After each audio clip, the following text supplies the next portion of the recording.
Vous allez dans le menu Fichier exporter.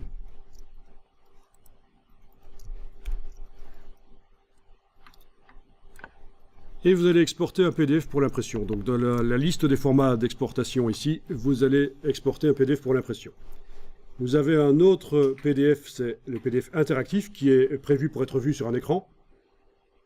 Il fut un temps où c'était la même boîte pour les deux. Il y avait une option interactif à cocher dans la boîte d'exportation PDF, mais maintenant ils ont séparé les deux.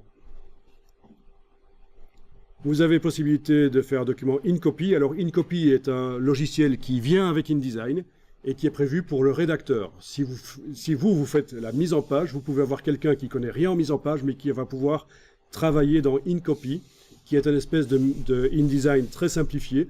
Il va pouvoir mettre des styles de paragraphes et vous allez récupérer ça et très rapidement faire la mise en page. Donc en fait, on peut travailler à deux avec une seule licence de la Creative Cloud. Quelqu'un peut avoir InCopy et travailler en même temps que vous dans InDesign. Donc c'est le rédacteur, c'est pas le metteur en page. EPS, c'est un vieux format, c'est du PostScript encapsulé. Ça, c'est pour des livres électroniques interactifs.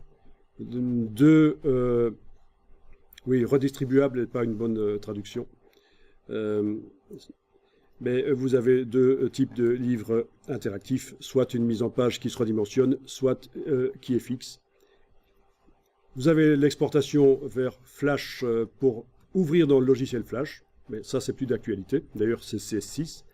Vous avez l'exportation en format Flash, directement utilisable dans un navigateur web, mais il y a de moins en moins de navigateurs web qui ont du Flash. Vous avez l'exportation HTML, mais c'est pour des choses très simples. Et pour faire du plus compliqué, il va falloir ajouter un module qui s'appelle In5 et qui est payant et qui marche très bien. Donc le HTML avec InDesign, c'est trop simple. Vous avez le IDML, on en a parlé tout à l'heure, c'est la même chose. Quand on faisait pour que ce soit ouvrable dans les anciennes versions jusqu'à CS4 maximum. Et vous pouvez même faire des images au départ de votre document. Parfois, en France, on travaille avec des images. Les imprimeurs, plutôt que de demander un fichier PDF, vont demander un fichier image haute définition. Ils préfèrent, comme ça, rien ne bouge, c'est encore plus sûr que du PDF. Mais en Belgique, on ne travaille pas, les imprimeurs ne travaillent pas au départ d'images haute définition des documents. Le XML, c'est une structure, la structure du document pour être manipulée. C'est typiquement quand on veut transférer des données et les récupérer dans d'autres logiciels. Voilà en fait tous les formats d'exportation en gros. Alors nous, on choisit bien sûr format PDF impression. Le nom du document reste le même, mais l'extension change. On va enregistrer. Vous avez une boîte qui apparaît.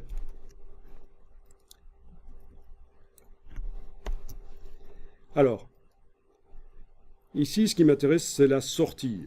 Sortie, je vais indiquer, je vais garder comme ça, aucune conversion de couleur. Donc si vous envoyez ce PDF à un imprimeur, il va râler parce que ce sera un PDF avec des images RVB dedans.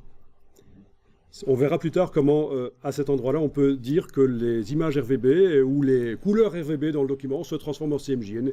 Quel CMJN? Ça va dépendre du type de papier que vous avez choisi chez l'imprimeur. Il va vous donner la norme. Il y a d'ailleurs des normes ici préétablies qui peuvent vous aider.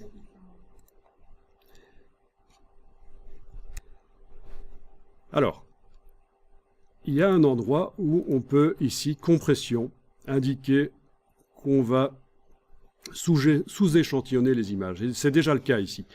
Toute image supérieure à 300 pixels par pouce va être ramenée à 300 pixels par pouce. Non, supérieure à 450. Toute image supérieure à 450 va être ramenée à 300. Donc le redimensionnement va se faire. Je vais indiquer 300 ici. Toute image supérieure à 300 pixels par pouce doit être ramenée à 300 dans le PDF. C'est le sous-échantillonnage, donc c'est la réduction du nombre de pixels. Pour les images couleurs, pour les images grises, pour les images en une seule couleur, les images monochromes. On n'a pas vu ça dans Photoshop, mais c'est ce qu'on appelle le mode bitmap. Voilà. Bon, je pense qu'on va exporter comme ça. Bien sûr, pour un imprimeur, il faudrait aller dans les repères et fonds perdus, commencer à mettre des repères et fonds perdus pour qu'ils puissent faire une impression offset. On est d'accord. Je clique quand même sur exporter. Et voilà, j'ai un document PDF qui est là. Là, et dont la taille est 101K. Alors, vous ne le faites pas, mais je vais tester ici.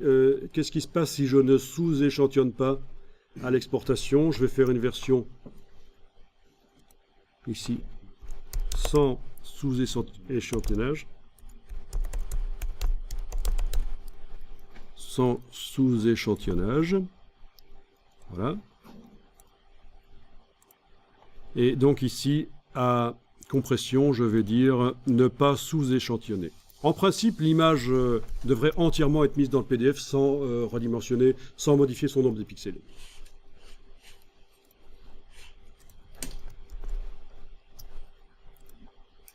Alors, ouais, c'est ça. Regardez la différence. Ici, le PDF fait 1,8 mégas. Alors qu'avec le sous-échantillonnage, il avait réduit le nombre de pixels. C'est important parce que si vous envoyez à l'imprimeur des PDF qui n'ont pas été sous-échantillonnés, vous allez, ça va être très lent chez lui, il va râler. Hein. Il va vous surfacturer éventuellement si vous avez foiré le truc, vous envoyez un PDF de 300 mégas, ça va pas quoi. Hein. Pour 300 mégas pour un PDF de 4 pages, ça n'ira pas quoi. Ok, au niveau de la lecture du PDF dans Acrobat, j'ouvre les deux. Il n'y a aucune différence en fait hein, dans Acrobat. On ne voit pas de différence entre les deux PDF. Simplement, il y en a un qui contient tous les pixels de l'image et il y en a un autre, ça a été réduit. D'accord ?